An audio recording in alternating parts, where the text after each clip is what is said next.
Alright guys, a quick video here on the RailPro setup that I've got. First of all, give the glare with the HC2 controller. The PWR56 power supply comes with everything here to supply the rail.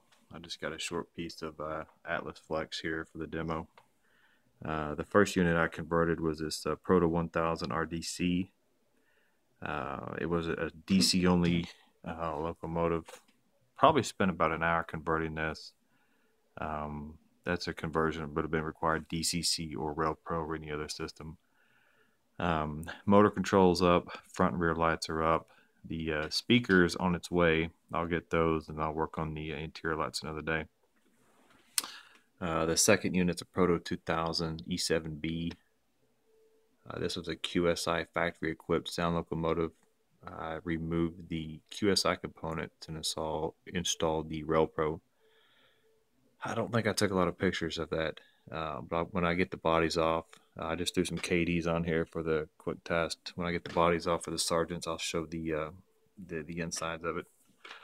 But get things going here. First of all, to get the power up, all you do is plug it into the wall, plug it in the track. No tools are required. It's got the push buttons, so you just push, slide in, release. The throttle is always in a sleep mode. Hit the power on, you can see it comes up. Position this away from the glare. Just touch the screen if you're familiar with iPads, Androids, anything like that. First thing we're going to look at is the locomotive page. And you can see what I've done is I've already got the two locomotives here. Had I not had those, when you first come up, you tell it to find product. And you can see there's nothing new. The two RailPro products here are already found. Otherwise, it would show found new product, LM-2S for the sound module. And you go in and you can name it. Like the lead unit here, the RDC. I can change the name on the fly. I can put a password on it. Volumes are done on the fly. No programming. It's all real time. You can either do it temporary or you can elect to save it.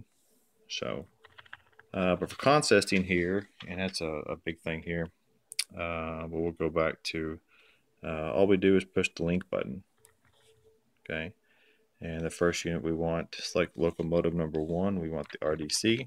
Select locomotive number 2, we want this B unit. We hit done, and we're consisted. It's just as simple as that. Now, one of the things we don't do, we don't have any lights or sound going.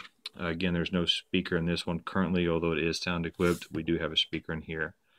Unlike DCC, you control your headlights individually. It's not dependent upon direction.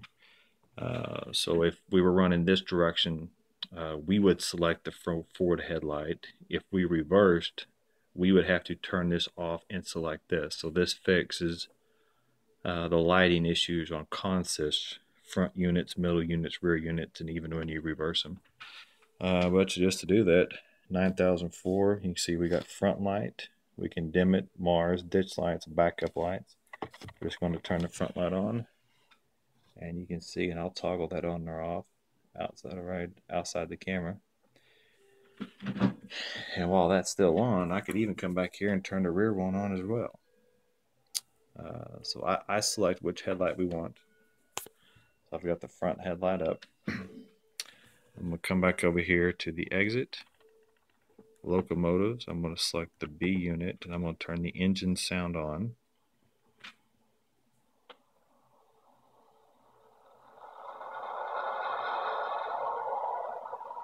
That's running.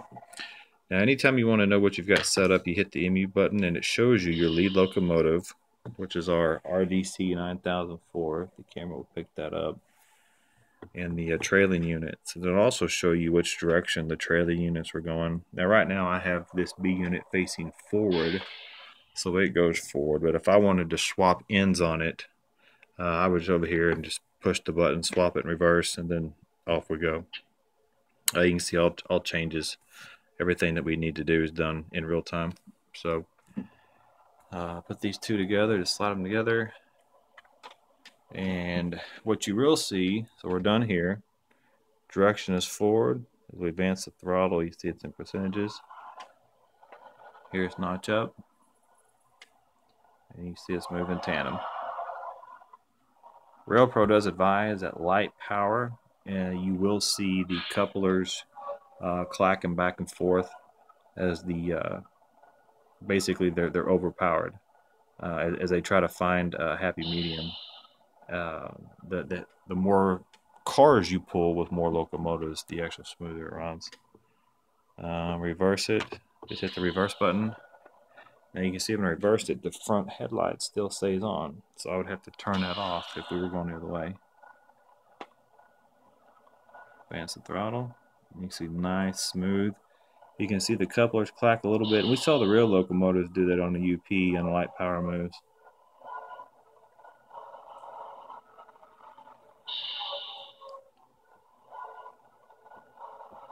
But the entire process for real quickly, and when you get done consisting, you're done. Just hit the unlink button and you're done. So they're no longer set up. What I'm going to do here is I'm going to show you, I'm going to demo the entire process required for speed matching a locomotive in RailPro. I'm going to set another car here. I'm going to hook it up with this KD. Now what we're going to do is we're going to do a test. I'll get back over here out of the glare. 632, that's the wrong locomotive, so we're going to hit the exit page. We're going to hit locomotives. We're going to hit the 9004 is the one we want. This is your tools button or adjustments or settings button. Next page. Next page. This right here. Motor full load current. This is the only thing you will ever need to do to speed match locomotives. Click that. Auto set yes. Now it's going to run a test. It's going to take 3 seconds. It's actually 2.5. I'm going to hold this. I'm going to hold the trailing car. I don't want to put downforce on the locomotive. I want to let the wheels spin freely, but I'm going to hold this so it doesn't move. I hit the start button. Test begins. It runs up. It's done.